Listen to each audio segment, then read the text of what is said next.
Selamatkan bayinya saja. Kata-kata Zaki membuat Aira lemas. Wanita yang tengah berjuang di antara hidup dan mati untuk melahirkan anaknya kini tidak lagi berusaha mengejan. Tenaganya yang memang sudah terkuras habis benar-benar hilang saat suaminya lebih memilih bayi mereka dan merelakan nyawanya. Tolong selamatkan bayinya saja, Dok, tambah wanita yang sudah 4 tahun menjadi mertuanya ini. Dokter dan beberapa perawat yang ada di sana menatap iba Aira yang sedang kesakitan dalam proses persalinannya. Hatinya pasti remuk saat suami dan mertuanya dengan terang-terangan dan tanpa ragu meminta tim dokter menyelamatkan nyawa bayinya dibanding menyelamatkan nyawanya. Dokter tampan berkacamata bingkai emas itu langsung membawa Aira ke ruang operasi. Persiapan operasi sudah selesai. Aizar yang merupakan dokter spesialis kandungan yang memimpin jalannya operasi menatap Aira dengan tatapan lembut. Saya akan berusaha semaksimalnya. Saya akan menyelamatkan Bu Aira dan bayi ibu. Air mata meleleh dari ujung mata Aira. Wanita cantik itu mengangguk dan tersenyum lalu memejamkan matanya saat dokter anestesi melakukan bius total padanya. Aira memasrahkan semuanya pada Allah. Jika dia meninggal saat ini, setidaknya dia akan mati syahid dengan jaminan surga, seperti yang sering dia dengar dari para ustadz yang mengisi ceramah. Hanya saja Aira sungguh benar-benar sakit hati dengan perilaku suami dan mertuanya. Aira merasa mereka hanya memperlakukannya sebagai mesin pencetak anak saja. Aku bersumpah, jika diberikan hidup lebih lama, aku akan membuat perhitungan pada suami dan keluarganya, tekad Aira.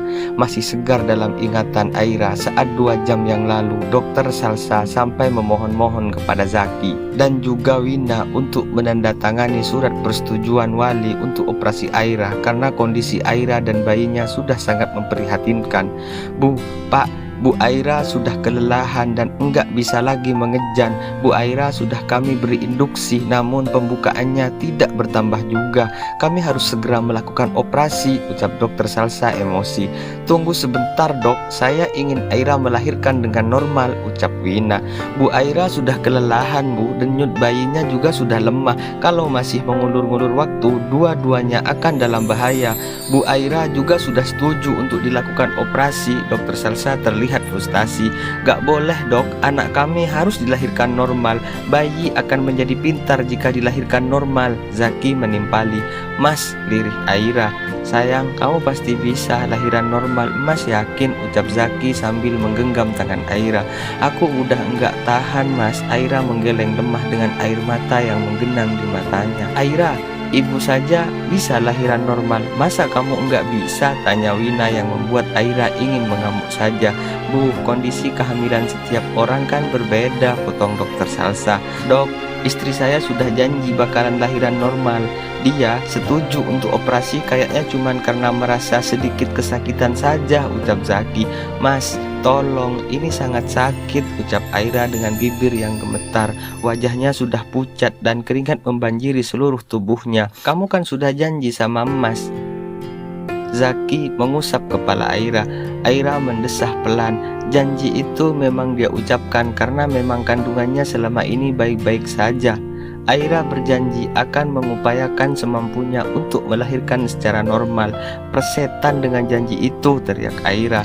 Aira, kenapa mulut kamu kurang ajar sekali? Wina malah mengomeli menantunya yang sedang sekarat. Aku tahu kamu lagi kesakitan, sayang, tapi coba tunggu sebentar lagi. Sabar sedikit, kamu pasti bisa lahiran normal, bujuk Zaki. Istri dan anak Anda dalam bahaya, Pak. Emosi Salsa kini sudah memuncak. Seorang dokter sedikit berlari ke arah dokter Salsa. Sorot matanya terlihat tajam membuat semua orang terintimidasi. Dokter Salsa, mengapa pasien belum juga masuk ruang operasi? Tanya dokter Aizar. Dokter Aizar, suami dan mertuanya bersikeras ingin Bu Aira melahirkan secara normal, ucap Salsa. Dokter, mohon tunggu sebentar lagi. Menantu saya pasti bisa lahiran normal. Saya aja dulu bisa lahiran normal walau kontraksi selama 2 hari. Dan lagi, bayi yang dilahirkan secara sesar itu biasanya Ucapan Wina langsung dipotong oleh Aizar. Bu Aira sudah setuju untuk dilakukan operasi dan tugas kami adalah menyelamatkan pasien dan bayinya sebelum terlambat, ucap dokter Aizar tanpa penolakan. Tapi Wina masih saja bersikeras ingin Aira melahirkan secara normal. Bu Aira masuk rumah sakit setelah terjatuh dan perutnya membentur sudut meja. Jika ibu masih mengulur-ngulur waktu, rumah sakit tidak bertanggung jawab jika kehilangan keduanya. Suara Aizar terdengar datar namun mampu membuat Wina bungkam. Baik dok, lakukan operasi, lirih Zaki. Kondisi Bu Aira dan bayinya sudah kritis. Jika kemungkinan terburuk terjadi, kami akan menyelamatkan ibunya, ucap Aizar sambil mengkode 2 orang perawat untuk membawa Aira ke ruang operasi. Selamatkan bayinya saja dok, ucap Zaki tiba-tiba. Kata-kata Zaki terngiang-ngiang di kepala Aira. Dia benar-benar kecewa karena Zaki seolah menganggap nyawanya tidak berharga. Aira juga kesal saat Zaki menganggap enteng rasa sakit yang dia rasakan saat melahirkan. Padahal Zaki tentu tahu usia kandungan Aira belum genap 9 bulan. Hari perkiraan lahirnya pun masih 2 minggu lagi. Alasan Aira harus melahirkan cepat karena adik iparnya yang tidak sengaja mendorong Aira hingga jatuh. Setelah cekcok karena Zaskia meminta iPhone keluaran baru pada Zaki, tim dokter berusaha sangat keras untuk menyelamatkan keduanya. Hingga akhirnya di 2 jam pertama operasi, tim dokter berhasil mengeluarkan bayi dari perut Aira. Hingga tangis bayi pun terdengar. Zaki lalu meminta untuk mengazani bayi tampan yang masih merah itu, sementara Aira masih harus berjuang untuk hidupnya. Aira menjalani operasi kurang lebih 6 jam. Aizar menepati janjinya untuk menyelamatkan keduanya. Setelah menjalani operasi dan observasi selama beberapa jam, Aira membuka matanya perlahan. Dunia terasa berputar hingga Aira memegangi kepalanya. "Ah, aku masih hidup," lirih Aira saat menatap langit-langit rumah sakit. Sudah 15 jam Aira tersadar setelah operasi. Dia pun sudah makan dan memiliki cukup energi. Suster juga sudah memintanya untuk duduk dan bergerak tipis-tipis. Hingga saat ini Zaki belum juga terlihat badang hidungnya. Aira sama sekali tidak peduli. Dia pun malas melihat wajah suaminya itu. Keesokan harinya, Aira merasa sudah bertenaga. Dia meminjam kursi roda dengan alasan ingin jalan-jalan karena bosan. Seorang suster menemani Aira jalan-jalan hingga saat di ruang bayi, Aira meminta suster untuk berhenti. Dia sudah tidak sabar untuk melihat putranya. "Sus, tahu anak saya yang mana enggak?" tanya Aira. Saya kurang tahu bu, tapi kayaknya enggak di sini," jawab perawat ragu. "Oh, di PICU kali ya," gumam Aira. Aira mengangguk-anggukkan kepalanya. Dia yakin alasan bayinya belum juga diperlihatkan pada dirinya karena bayinya harus mendapatkan perawatan intensif di ruang PICU. Dan yang pasti Zaki dan ibu mertuanya lebih memilih menunggui bayinya daripada mengurus Aira. Saat Aira kembali ke kamarnya, Zaki dan ibunya sedang duduk di kamar. Wajah mereka terlihat kusut dan masam. "Kamu dari mana saja?" tanya Zaki. Aira hanya melirik suaminya dengan tatapan dingin. Apa itu kalimat pertama yang harus dia tanyakan? Bukankah seharusnya Zaki bertanya tentang kondisi Aira terlebih dahulu?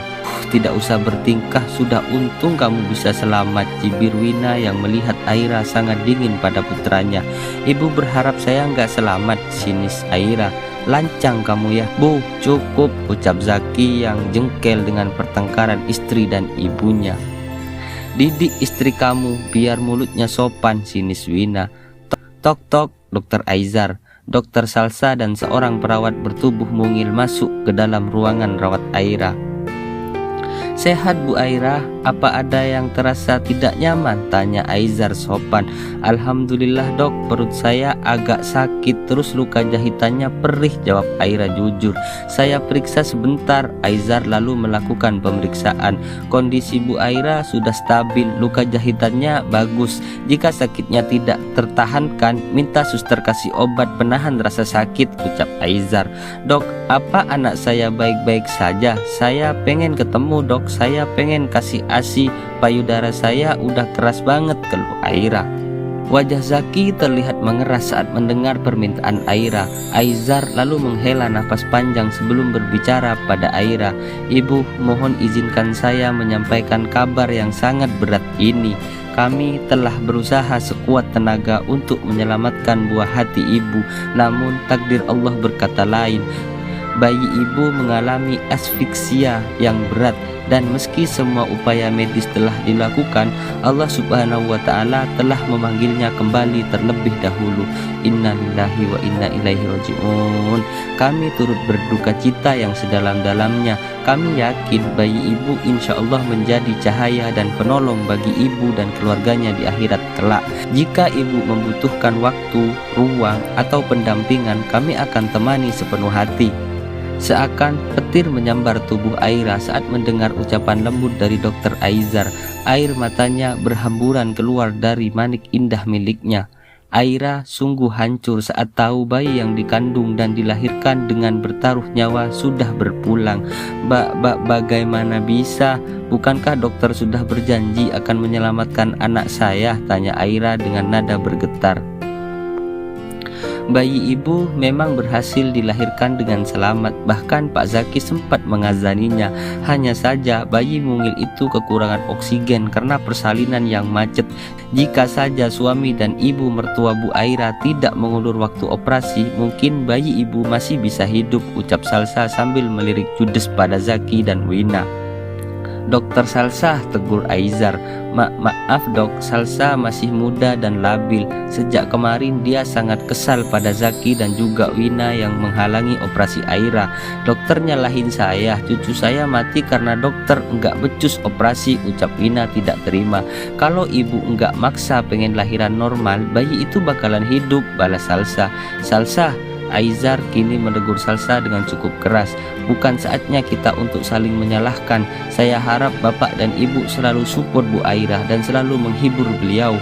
Tidak mudah bagi seorang ibu untuk menerima kepergian anaknya," ucap Aizar bijaksana.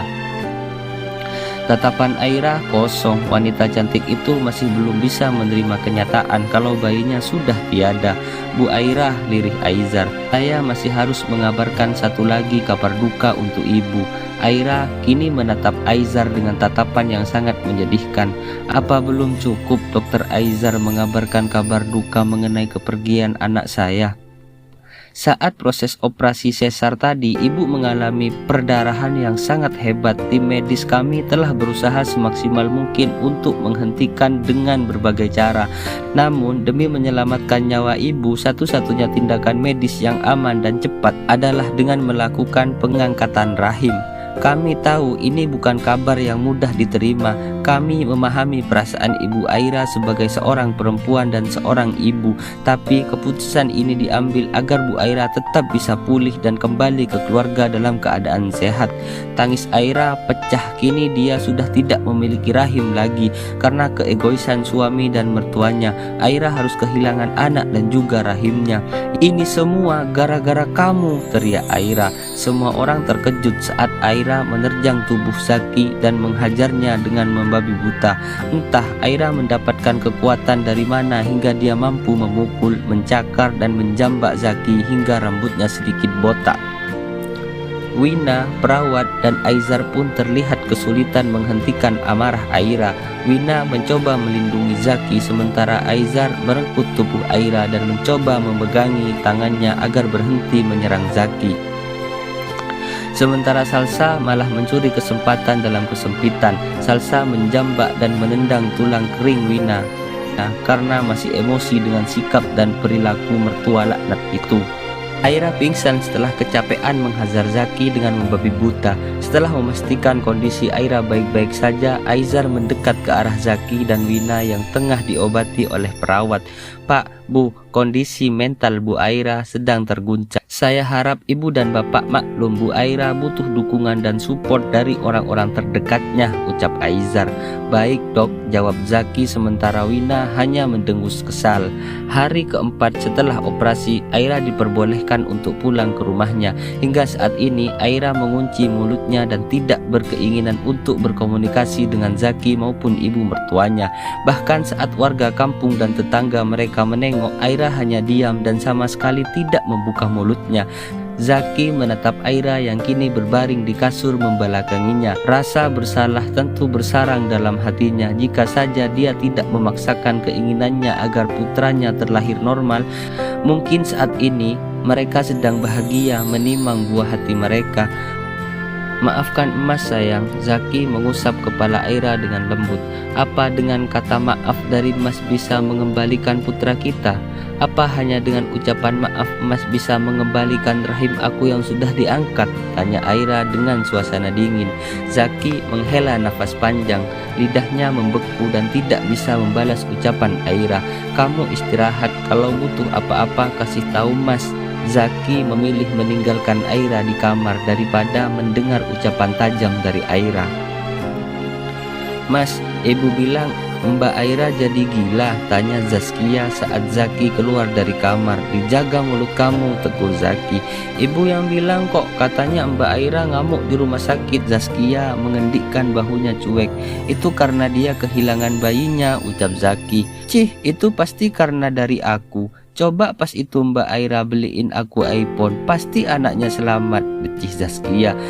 Kamu jangan ngomong kenceng-kenceng, ntar kalau si Aira ngamuk kan repot. Wina memperingati putranya. Dia sungguh takut Aira kembali mengamuk seperti di rumah sakit. Kamu kalau cuma mau ngerecokin, pulang saja sana. Zaki juga lelah, dia ingin beristirahat. Kak, kan anak kakak udah mati. Uang buat lahiran sama beli perlengkapan bayinya beliin iPhone dong, pita Zaskia tidak tahu malu. Kelontang, tiba-tiba pajangan kayu seukuran kepalan tangan melayang ke kepala Zaskia hingga wanita berusia 20 tahun itu memekik kesakitan. Aira berdiri di depan pintu kamar sambil menatap nyalang Zaskia yang kini sedang berteriak kesakitan sambil memegang kepalanya. Kamu kalau mau iPhone kerja, jangan minta-minta terus kayak pengemis. Jual diri kan bisa. Aira menatap Zaskia penuh emosi. Apa mbak bilang, teriak Zaskia. Bu, bawa Zaskia pulang, pinta Zaki. Aku gak mau pulang, aku harus kasih pelajaran sama cewek gila itu. Lihat bu, jidat aku benjol, protes Zaskia saat Wina menarik tangannya untuk keluar rumah. Ayo pulang, mental Aira lagi gak stabil, ucap Wina. Aira kini meraih remote yang tergeletak di buffet. Zaki dengan sigap memegang tangan Aira sebelum remote TV melayang ke wajah Zaskia. Dasar cewek gila, aku pastiin Mas Zaki ceraiin kamu karena kamu udah gak bisa lagi punya anak, teriak Zaskia. Hahaha, Aira malah tertawa sangat kencang mendengar ucapan Zaskia. Aira mendekat ke arah Zaskia dan mengangkat sebelah garis bibirnya. Apa kamu tahu kakak kamu menderita zero sperma? Tanya Aira yang membuat Zaskia dan Wina membolakkan matanya.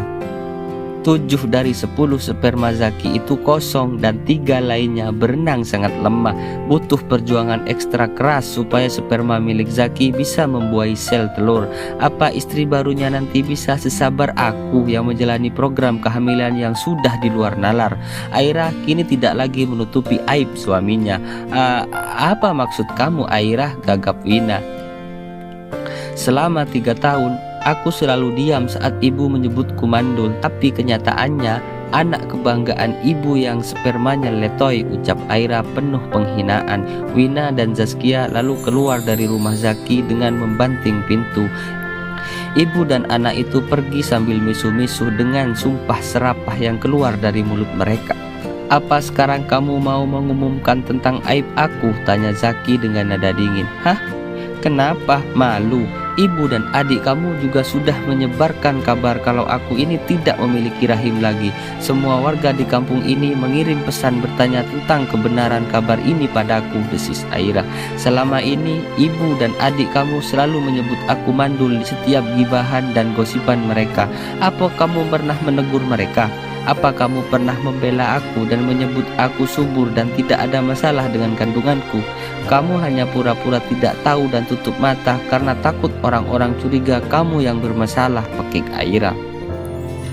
Zaki bungkam, dia mengakui tidak pernah membela istrinya saat semua orang menyebutnya mandul. Harga diri Zaki terlalu tinggi dan enggan mengakui kalau dirinya lah yang bermasalah karena memiliki sperma yang kurang berkualitas. Maaf Aira, lirih Zaki.